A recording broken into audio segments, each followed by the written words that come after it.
Hi കൂട്ടുകാരെ, പുതിയൊരു വീഡിയോയിലേക്ക് എല്ലാവർക്കും സ്വാഗതം. അങ്ങനെ സൂര്യ ഇനി നന്ദിനിയോട് പറയാണ്, നീ ഇല്ലാതെ എനിക്ക് ജീവിക്കാൻ കഴിയില്ലടോ, നീ എൻ്റെ പ്രാണനാടോ എന്ന് പറയുന്ന ആ ഒരു സീനാണ് കേട്ടോ ഇനി നമുക്ക് മുന്നിൽ വരാൻ പോകുന്നത്. അപ്പോൾ അതിനെക്കുറിച്ച് റിവ്യൂ പറയാം, എങ്ങനെയാണ് സൂര്യ നന്ദിനിയോട് പറയുന്നത് കേട്ടോ. അങ്ങനെ നന്ദിനിയുടെ അച്ഛൻ വന്നതിനെ തുടർന്ന് സൂര്യയുടെ കാല് പൊള്ളാണ്. അത് പൊള്ളിക്കുന്നതാണ് ഇന്ദ്രജ മനഃപൂർവ്വം നന്ദിനിയെ ആ വീട്ടിൽ നിന്നും ഒഴിവാക്കാനുള്ള ഒരു പരിപാടിയായിരിക്കും കേട്ടോ ഇന്ദ്രജ അത് നടത്തിയിരിക്കുന്നത്. എന്നാൽ ഇത് നന്ദിനി കണ്ടതുകൊണ്ട് തന്നെ യതീന്ദ്രൻ്റെ മുന്നിൽ ഇത് പറയുന്നുണ്ട് കേട്ടോ. അങ്ങനെ ഈ സമയം യതീന്ദ്രനാണെങ്കിലും ഒരു ഓഫീസ് കാര്യത്തിന് വേണ്ടിയിട്ട് ഡൽഹി വരെ പോവേണ്ടി വരുന്നുണ്ട് കേട്ടോ. ആ സമയം അത് ഇന്ദ്രജയാണ് ചെയ്യുന്നത്. പക്ഷേ അവിടെയും പത്മയാണ് അത് ചെയ്യേണ്ടത്. പക്ഷേ അവിടെയും ഇന്ദ്രജയുടെ കുനിഷ്ഠ ബുദ്ധി കേട്ടോ. അവൾ പറയാണ്, നീ അമ്മ എന്ത് ചെയ്യണം, അച്ഛനെ ഇവിടെ നിന്ന് പറഞ്ഞയക്കണം, ഈ സമയം നന്ദിനിയെ നമുക്ക് നാട് കടത്താം. പിന്നെ സൂര്യയാണെങ്കിലോ കാലിൻ്റെ അടി പൊള്ളിയിട്ട് മൊത്തത്തിൽ അവന് നടക്കാൻ പോലും കഴിയില്ലല്ലോ. ഒരടി നടന്നു കഴിഞ്ഞാൽ തീർച്ചയായും ഡോക്ടർ എന്താ പറഞ്ഞത്, അവൻ്റെ അവസ്ഥ വളരെ ഗുരുതരമായിരിക്കുന്നു, അത് ശിരസിലോട്ട് കയറുമെന്നല്ലേ പറഞ്ഞത്. അപ്പോൾ അതുകൊണ്ട് തന്നെ ഒരിക്കലും നമുക്ക് നന്ദിനിയെ നാട് കടത്തുന്നത് തടയാൻ ആരും തന്നെ ആ വീട്ടിലുണ്ടാവില്ല എന്ന് പറയണ്ടോ. ഇത് കേൾക്കുന്ന പത്മക്ക് പറയാൻ വാക്കുകളില്ല. അങ്ങനെ യതീന്ദ്രനോട് ഡൽഹിയിലോട്ട് ആ മീറ്റിംഗ് അറ്റൻഡ് ചെയ്യാൻ പോകാൻ പറയാൻ കേട്ടോ. പിന്നീട് നന്ദിനി വീട്ടിലോട്ട് വരികയാണ്. നന്ദിനി വീട്ടിൽ വരുമ്പോൾ സൂര്യയെ ഒരു നോക്ക് കാണാൻ ഒരുപാട് ശ്രമിക്കൂട്ടോ. ആ സമയം നന്ദിനിയെ ബാഗും പെട്ടിയൊക്കെ എടുത്ത് മര്യാദയ്ക്ക് ഈ വീട്ടിൽ നിന്ന് ഇറങ്ങിപ്പോടി എന്ന് പറഞ്ഞിട്ട് വീടിന് വെളിയിലാക്കുമ്പോൾ നന്ദിനിയാണെങ്കിലോ, എൻ്റെ കഴുത്തിൽ താലി കെട്ടിയ ആൾ എന്നോട് പറയണം ഇവിടെ നിന്ന് ഇറങ്ങിപ്പോവാൻ, അല്ലാതെ ഞാൻ പറയില്ല. പ്രത്യേകിച്ച് സൂര്യ സാറിന് ഈ അവസ്ഥയിൽ കിടക്കുമ്പോൾ ഒരിക്കലും എനിക്ക് പോവാൻ കഴിയില്ല. സൂര്യ സാറിൻ്റെ അസുഖം മാറട്ടെ, എന്നിട്ട് ഞാൻ പോയിക്കോളാം. അതുകൊണ്ട് നിങ്ങൾ ആര് വിചാരിച്ചാലും ഈ വീട്ടിൽ നിന്നും ഞാൻ പോവില്ല എന്ന് പറയട്ടോ. അപ്പോൾ പത്മ പറയുന്നത്, എൻ്റെ വീടാണ്, മര്യാദക്ക് നീ ഇവിടെ നിന്നും വെളിയിൽ ഇറങ്ങണം. ഓക്കെ, ഞാൻ വെളിയിൽ ഇറങ്ങി നിൽക്കും. പക്ഷെ അതൊരു സമരം പോലെ ആയിരിക്കും. ഗേറ്റിൻ്റെ വെളിയിലോട്ടോ എവിടെ വെച്ചെങ്കിൽ ഞാൻ നിൽക്കാമെന്ന് പറയുമ്പോൾ ഇന്ദ്രജ പറയും, അത് വേണ്ടമ്മ, നാട്ടുകാർ കാണും, അപ്പോൾ ഗേറ്റിനുള്ളിൽ ഇരിക്കട്ടെ, വീട്ടുമുറ്റത്താവട്ടെ എന്ന് പറയണം കേട്ടോ. അങ്ങനെ സൂര്യ ഓരോ ദിവസവും നന്ദിനിയെ വിളിച്ചും കൊണ്ടിരിക്കും കേട്ടോ. അപ്പോൾ ഇവരാണെങ്കിലോ നന്ദിനിയെ വിളിക്കാതിരിക്കാൻ ഓരോ ദിവസവും ഇങ്ങനെ ഉറക്ക ഗുളിക കൊടുക്കും കേട്ടോ. അപ്പോൾ ഈ സമയം ഇത് പത്മ അറിയില്ല, ഇത് ഇന്ദ്രജയും വിജയും കൂടിയാണ് ഇതൊക്കെ ചെയ്യുക കേട്ടോ. അങ്ങനെ ആ സമയം വിളിക്കുമ്പോൾ തന്നെ സൂര്യ അവിടെ മയങ്ങുകയും ചെയ്യും. അപ്പോൾ നന്ദിനി ഇങ്ങനെ രാജുവിനോട് പറയുകയാണ്, സൂര്യ സാറ് എന്നെ ഓരോ തവണയും വിളിക്കുന്നുണ്ട്, പക്ഷെ അത് നോക്കുന്നത് അവിടെ ആരോ എന്തോ ചെയ്യുന്നുണ്ട്, സൂര്യ സാറിന് എന്തോ കൊടുക്കുന്നുണ്ട്, അതുകൊണ്ടാണ് രാജുവേട്ടൊന്ന് പോയി നോക്കിയെന്ന് പറഞ്ഞിട്ട് രാജുവിനെ പറഞ്ഞയക്കുമ്പോഴും ആ സമയം രാജുവിനെ തടയും കേട്ടോ. അവിടെയും ഇന്ദ്രജയും വേദ അതുപോലെ വിജയും കൂടി അങ്ങോട്ടേക്ക് കടത്താൻ സമ്മതിക്കില്ല കേട്ടോ. എന്നാൽ നന്ദിനിയാണെങ്കിലും അർദ്ധരാത്രി 2 മണി 3 മണി സമയങ്ങളിലൊക്കെ നന്ദിനി ആ വീടിനുള്ളിൽ ഇടിച്ച് കയറാൻ നോക്കുമ്പോൾ പത്മയാണെങ്കിലോ അവിടെ സിറ്റ് ഔട്ടിൽ തന്നെ ഇങ്ങനെ ഇരിക്കും കേട്ടോ. ഉറക്കം പോലും ഇല്ലാതെ പത്മ അവിടെ തന്നെ കാവലായിരിക്കണേ. അങ്ങനെ ഒരിക്കലും നന്ദിനി സൂര്യയെ കാണാൻ അനുവദിക്കില്ല കേട്ടോ.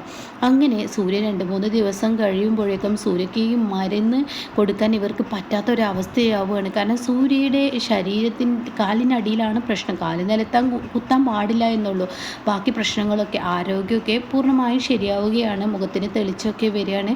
അങ്ങനെ സൂര്യയാണെങ്കിലും നന്ദിനി എന്ന് പറഞ്ഞ് വിളിക്കുകയാണ് കേട്ടോ. അച്ഛാ എന്ന് പറഞ്ഞ് തൻ്റെ അച്ഛനെയും വിളിക്കൂട്ടോ. പക്ഷേ 2 പേരെ വിളിച്ചാലും സൂര്യക്ക് കിട്ടില്ല കേട്ടോ. 2 പേരും തന്നെ അരികിലോട്ട് വരുന്നില്ല. അപ്പോൾ ഈ സമയം സൂര്യ ചോദിക്കുകയാണ്, എവിടെ എൻ്റെ അച്ഛൻ എന്ന് ചോദിക്കുന്നുണ്ട് കേട്ടോ. ആ സമയം ഇന്ദ്രജയും പത്മയും വന്നിട്ട് പറയാണ്, അദ്ദേഹം ഡൽഹിയിലോട്ട് പോയിരിക്കുകയാണ് എന്ന് പറയുമ്പോൾ ഉടൻ തന്നെ നന്ദിനി എവിടെയെന്ന് നന്ദിനിയോട് ചോദിച്ചു നോക്ക്, അവളെ ഈ വീട്ടിൽ കാണുന്നില്ല, അവളുടെ തന്നിഷ്ടത്തിന് പോയിരിക്കുന്നു, അവളുടെ അച്ഛനല്ലേ നിൻ്റെ കാല് പൊള്ളിച്ചത്. അത് കേട്ട ഉടൻ തന്നെ സൂര്യ പറയണേ, അവളുടെ അച്ഛനെ കുറ്റം പറയരുത്, അവളുടെ അച്ഛനൊന്നല്ല എൻ്റെ കാല് പൊള്ളിച്ചത്, ഞാൻ കണ്ടതാണല്ലോ എന്ന് ഇന്ദ്രജ പറയുമ്പോൾ എനിക്ക് ദേഷ്യം പിടിക്കുന്നു എന്ന് പറഞ്ഞിട്ട് അവിടെ നിന്ന് എണീച്ച് കാല് കുത്തണിട്ട് അതോടുകൂടി സൂര്യയുടെ കാലിൽ നിന്ന് ബ്ലഡ് ഇങ്ങനെ വന്നിട്ടുണ്ടാവും കേട്ടോ. അപ്പോഴേക്കും പത്മ, അയ്യോ കാലിൽ നിന്ന് ബ്ലഡ് വരുന്നതെന്ന് പറഞ്ഞ് പത്മ കെട്ടാനൊരുങ്ങുമ്പോൾ നിങ്ങൾ തൊട്ട് പോരുത്, മാറി നിൽക്കുകയെന്ന് പറയാൻ കേട്ടോ. അങ്ങനെ പിന്നീട് നന്ദിനി എന്ന് പറഞ്ഞ് ഒരുപാട് തവണ നന്ദിനിയെ വിളിച്ചു നോക്കൂ കേട്ടോ. അപ്പോഴൊന്നും നന്ദിനിക്ക് വിളി കേൾക്കാൻ സമ്മതിക്കാതെ പത്മ തടയൂ കേട്ടോ. അങ്ങനെ സൂര്യ നന്ദിനി നീ എവിടെയാ, നിന്നെ കാണാഞ്ഞിട്ട് നിൻ്റെ ശബ്ദം കേൾക്കാഞ്ഞിട്ട് എനിക്ക് എന്തോ പോലെ. അത് കേൾക്കുന്ന പത്മക്കും ഇന്ദ്രജക്കൊക്കെ ദേഷ്യം പിടിക്കാണ് കേട്ടോ. ഇവൻ എന്താ ഇങ്ങനെ എന്നുള്ള എന്നുള്ള ആ ലെവലിൽ കേട്ടോ. അങ്ങനെ പിന്നീട് ഒരുപാട് തവണ വിളിച്ചിട്ടും താൻ വിളി കേൾക്കുന്നില്ല. എന്നാൽ അടുക്കളയിലോട്ട് നന്ദിനിയെ കയറാൻ സമ്മതിക്കാത്തത് കൊണ്ട് തന്നെ രാജു ഉണ്ടാക്കുന്ന ഭക്ഷണങ്ങളൊന്നും കഴിക്കാൻ കൊള്ളത്തില്ല കേട്ടോ. കാരണം അത്രയും നല്ല ഭക്ഷണങ്ങൾ നന്ദിനിയിൽ നിന്നും കഴിച്ചതുകൊണ്ട്. അങ്ങനെ ഇന്ദ്രജ് പറയാണ്, അമ്മേ അവളെന്തായാലും ഈ വീട് വിട്ട് പോകുന്നില്ല, അപ്പോൾ അവളെ അടുക്കളയിലോട്ട് നമുക്ക് കയറ്റാം, അടുക്കളയിൽ അവൾ ഭക്ഷണം ഉണ്ടാക്കട്ടെ എന്ന് പറയാൻ കേട്ടോ. അപ്പോൾ ഇത് കേൾക്കുന്ന പത്മ പറയണ, അത് ശരിയാണ്, അവളുടെ ഭക്ഷണം അടിപൊളിയാണ്, അപ്പോൾ അതുകൊണ്ട് നന്ദിനി ഇവിടെ ഉള്ളത് സൂര്യ അറിയരുത്, അവൾ അടുക്കളയിൽ പാചകം ചെയ്യട്ടെ എന്ന് പറയണേ. അങ്ങനെ അടുക്കളയിൽ ഇവർക്കുള്ള ഭക്ഷണങ്ങളൊക്കെ ഉണ്ടാക്കി കൊടുക്കുകയാണ്. അങ്ങനെ 1, 2, 3, 4 ദിവസങ്ങളൊക്കെ കഴിഞ്ഞു പോകും. അപ്പോഴൊന്നും ഇവർ നന്ദിനിയെ വിളിക്കാനോ കാണാനോ സമ്മതിക്കില്ല. വിളിക്കും സൂര്യ, പക്ഷേ സൂര്യക്ക് കാല് കുത്താൻ പറ്റാത്തത് കൊണ്ട് തന്നെ സൂര്യ ഇറങ്ങി വരത്തില്ല. അത്രയും വലിയ വേദന ആണല്ലോ സൂര്യക്ക്. പിന്നീട് 4 ദിവസം കഴിഞ്ഞിട്ടും നന്ദിനിയുടെ യാതൊരു വിവരവുമില്ല. അങ്ങനെ നന്ദിനി ഉണ്ടാക്കിയ ഭക്ഷണവുമായി ഇന്ദ്രജ സൂര്യയുടെ മുന്നിലോട്ട് പോവുകയാണ്. സൂര്യ ഇത് കഴിക്കുമെന്ന് പറയാനായിട്ട്. അങ്ങനെ ആദ്യമായിട്ടാണ് അവിടെ നന്ദിനി അന്നുണ്ടാക്കിയ ഭക്ഷണം ഇവർ കൊണ്ടു കൊടുക്കുന്നത്. അപ്പോൾ ഇത് കഴിക്കുമെന്ന് പറയാനായിട്ട്. അങ്ങനെ സൂര്യയാണെങ്കിലോ, എനിക്ക് ഭക്ഷണമൊന്നും വേണ്ട, എൻ്റെ നന്ദിനി എവിടെ, അവളെയാണ് എനിക്ക് കാണേണ്ടത്, എൻ്റെ അച്ഛനെയും കാണാനില്ല, നന്ദിനിയെയും കാണാനില്ല. അപ്പോൾ അതിനർത്ഥം ഇവിടെ എന്തൊരു ആപത്ത് സംഭവിച്ചിട്ടുണ്ട്, ഇവർ രണ്ടുപേരെ എനിക്ക് കാണണം, എൻ്റെ നന്ദിനിയാണ് എനിക്ക് മുഖ്യം, അവളെ എവിടെയെന്ന് ചോദിക്കണം, അവളെ നിങ്ങളെല്ലാവരും കൂടി കൊന്നോ എന്നൊക്കെ ചോദിക്കുമ്പോൾ ഉടൻ തന്നെ പത്മ പറയണത്, ഇതെന്തോന്ന് ചോദ്യമാണ്, അവളുടെ തന്നിഷ്ടത്തിനാണല്ലോ ഇറങ്ങിപ്പോകുന്നത്, കോടിക്കണക്കിന് വിലമതിക്കുന്ന അത്രയും ആളുകളല്ലേ അവളുടെ പിന്നാലെ നടക്കാനുള്ള. ഓരോ ദിവസവും അവൾ ആരെ തട്ടിക്കൊണ്ട് പോകുന്നു, ആരെ കൊണ്ടുവരുന്നൊന്നും പറയാൻ പറ്റത്തില്ല. ഇനിയിപ്പോൾ അവളുടെ വീട്ടിലോട്ട് പോയതാ എന്താണെന്ന് അറിയില്ലല്ലോ, എൻ്റെ ഭാര്യയുടെ തോന്നിവാസം അങ്ങനെയൊക്കെയല്ലേ എന്നൊക്കെ പറഞ്ഞ് വളരെ മോശമായി സംസാരിക്കുകയാണ് കേട്ടോ. അങ്ങനെ ഇത് കേൾക്കുന്ന സൂര്യക്ക് ദേഷ്യം പിടിക്കുകയാണ്. അപ്പോൾ തന്ത്രിയാണെങ്കിൽ താഴെ, രാജുവേട്ടാ സൂര്യ സാർ എന്നെ എത്ര ദിവസമായി വിളിക്കുന്നത്, എൻ്റെ സൂര്യ സാറിനെ എനിക്ക് കാണണം, ഇനി എനിക്ക് കാണാതിരുന്നാൽ എനിക്ക് ഭ്രാന്ത് പിടിക്കും. അപ്പോൾ നന്ദിനിയുടെ ആ ആത്മാർത്ഥ സ്നേഹം പുറത്ത് വരികയാണ് കേട്ടോ. അങ്ങനെ നന്ദിനി പൂജാമുറിയിലോട്ട് കയറുകയാണ്. പൂജാമുറിയിൽ കയറി തൻ്റെ കയ്യിൽ കർപ്പൂരം കത്തിക്കുകയാണ് കേട്ടോ. ശരിക്കും റീമേക്കിലൊരു വാളാണ്, അതായത് അവരുടെ ദേവിയുടെ ആ ഒരു പൂജിക്കുന്ന ഒരു വാളുണ്ട് കേട്ടോ, അത് കയ്യിൽ വെക്കുക ചെയ്യുക. അങ്ങനെ ഇവിടെ ഒരു പക്ഷേ കർപ്പൂരമായിരിക്കാം, അതുകൊണ്ടാണ് ഞാൻ അങ്ങനെ പറഞ്ഞത് കേട്ടോ. അങ്ങനെ ഈ വാള് കയ്യിൽ ഇങ്ങനെ വെച്ചിട്ട് നന്ദിനി എന്ത് ചെയ്യുന്നു, എൻ്റെ അമ്മേ, എനിക്ക് എന്തായാലും എൻ്റെ സൂര്യ സാറിനെ കാണാനുള്ളൊരു വഴി എങ്ങനെയെങ്കിലും ഒരുക്കി കൊണ്ട, എനിക്ക് എൻ്റെ സൂര്യ സാറിനെ കാണാതിരിക്കാൻ പറ്റത്തില്ല, എൻ്റെ നെഞ്ചിൽ വല്ലാത്ത വേദന, സൂര്യ സാറിൻ്റെ ഓരോ വിളികൾ എൻ്റെ കാതിൽ കിടന്ന് അടിക്കുന്നു, അതെനിക്ക് വല്ലാത്തൊരു ബുദ്ധിമുട്ട് തോന്നുന്നു, എനിക്കെൻ്റെ സൂര്യ സാറിനെ കാണണം, എനിക്കെൻ്റെ സൂര്യ സാറിനെ കാണണം എന്ന് പറഞ്ഞ് താഴെ പ്രാർത്ഥിക്കുമ്പോൾ ഇവിടെ സൂര്യയാണെങ്കിലോ ഭ്രാന്ത് പിടിച്ചതുപോലെ സൂര്യ കട്ടിലിൽ നിന്ന് ഒരൊറ്റ എണീക്കലിട്ടോ. അപ്പോൾ സൂര്യയുടെ 2 കാലും ഇങ്ങനെ ഈ ബാൻഡേജ് കൊണ്ട് ചുറ്റിയിട്ടുണ്ടാവും, മുറിവാണല്ലോ, പൊള്ളിയിരിക്കുകയാണല്ലോ, 2 കാലും മൊത്തം അടിഭാഗം പൊള്ളിയിരിക്കുകയാണ്. സൂര്യൻ നിലത്തോട്ട് കാലങ്ങ് അമർത്തി കുത്തുന്നതിനോട് കൂടി കാലിൽ നിന്നും ബ്ലഡ് അങ്ങനെ നിൽക്കാതെ വരികയാണ്.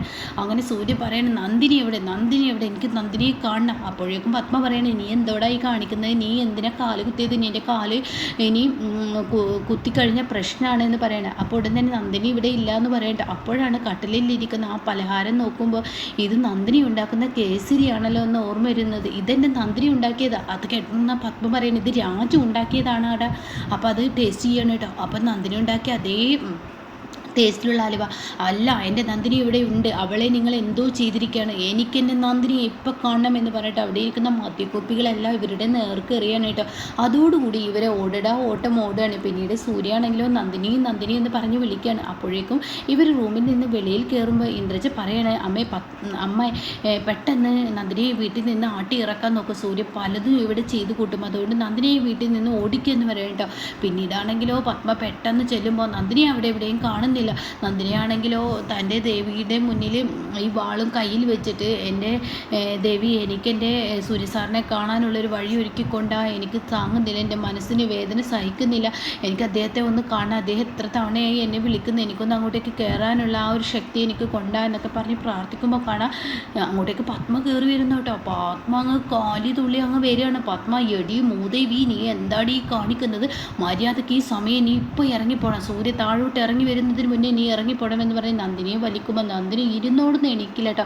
അങ്ങനെ നന്ദിനിയുടെ കൈ പിടിച്ച് വലിച്ച് അവിടുന്ന് ഇങ്ങനെ വലിച്ചിങ്ങനെ കൊണ്ടുപോകുമ്പോൾ സൂര്യ റൂമിൽ നിന്ന് ഇറങ്ങി വരികയാണ്. അങ്ങനെ സൂര്യ നന്ദിനി നന്ദിനി എന്ന് പറഞ്ഞങ്ങ് സൂര്യ ആ കോണിയിൽ നിന്ന് അങ്ങ് വരുമ്പോൾ സൂര്യയുടെ ഒരു അടി സ്റ്റെപ്പിലോട്ട് അങ്ങ് വെക്കുമ്പോഴേക്കും സൂര്യ ആ സ്റ്റെപ്പിൽ നിന്ന് ഉരുതി വീഴേണ്ട. അതോടുകൂടി സൂര്യയുടെ കാല് ബ്ലഡ് കൊണ്ട് ഇങ്ങനെ കുളിച്ചിട്ടുണ്ടാവും. അപ്പോഴേക്കും നന്ദിനി സൂര്യ സാർ എന്ന് പറഞ്ഞ് ഓടി വരേണ്ട കേട്ടോ. പിന്നീടാണെങ്കിലോ ഈ സ്റ്റെപ്പിലോൻ്റെ പകുതിയിൽ വെച്ചിട്ടാണ് കേട്ടോ സൂര്യ നിൽക്കുന്നുണ്ടാവുക. സൂര്യക്ക് വേദന കൊണ്ട് സഹിക്കാൻ വയ്യാതെ സൂര്യ ആ ഒരു സൈഡിലോട്ട് പിടിച്ചത് കൊണ്ട് തന്നെ അങ്ങോട്ടേക്ക് ഒരു കാലം ഇങ്ങനെ പോയിട്ടുണ്ടാവും, ഒരു റെയിലിൻ്റെ സൈഡിലോട്ട് ഇങ്ങനെ പോയിട്ടുണ്ടാവും കേട്ടോ. അങ്ങനെ നന്ദിനി അങ്ങോട്ടേക്ക് ഓടി വരികയാണ്. പത്മയെ ഒരു ഒറ്റ തള്ളങ്ങ് തള്ളി നന്ദിനി സൂര്യ സാർ എന്ന് പറഞ്ഞ് ഓടി വരികയാണ്. അപ്പോഴാണെങ്കിൽ സൂര്യ കാലിൽ ആകെ ബ്ലഡ് കൊണ്ട് കുളിച്ചിരിക്കുകയായിരിക്കും. പക്ഷെ നന്ദിനി ആണെങ്കിലോ ഈ വലിക്കുന്നതിനിടയിൽ തൻ്റെ കയ്യിൽ ആകെ ചോരയായിട്ടുണ്ടാവും. ഈ വാളുണ്ടല്ലോ, ആ വാള് തൻ്റെ കയ്യിൽ ഇങ്ങനെ ചെറുതായി ഉരുതിയിട്ടുണ്ടാവും. നന്ദിനിയുടെ കയ്യിൽ നിന്നും നിൽക്കാതെ ചോര വരികയാണ്. എന്നാൽ ഈ സമയം സൂര്യയുടെ അടുത്തോട്ട് നന്ദിനി ഓടിച്ചെല്ലുമ്പോൾ സൂര്യ നന്ദിനിയെ കെട്ടിപ്പിടിക്കാനായിട്ട്, നന്ദിനി നിന്നെ എനിക്ക് കാണാതിരിക്കാൻ പറ്റില്ല, നീ എൻ്റെ പ്രാണനാണ്, നീ എൻ്റെ ജീവനാണ്, ഞാൻ നിന്നെ എത്രമാത്രം വിളിച്ചു, നീ എന്താ വിളി കേൾക്കാത്തതെന്ന് പറയുമ്പോൾ നന്ദിനി സൂര്യയെ ഉണ്ട് കെട്ടിപ്പിടിക്കാനായിട്ട്. സൂര്യ സാർ, ഞാൻ സൂര്യ സാറിനെ ഒരു നോക്ക് കാണാൻ എത്ര വട്ടം ആ വാതിൽ പടിക്ക് വന്നു നിന്നു, പക്ഷേ ഇവരാരും എന്നെ അനുവദിച്ചില്ല എന്ന് പറഞ്ഞിട്ട് പൊട്ടി പൊട്ടി കരയാനായിട്ടോ. അപ്പോൾ ഇതിൻ്റെ ബാക്കി റിവ്യൂ കേൾക്കാൻ താല്പര്യമുള്ളവർ ചാനൽ സബ്സ്ക്രൈബ് ചെയ്തിട്ടാൽ ഞാൻ ഇടുന്ന വീഡിയോയുടെ നോട്ടിഫിക്കേഷൻ എനിക്ക് ലഭിക്കും കേട്ടോ.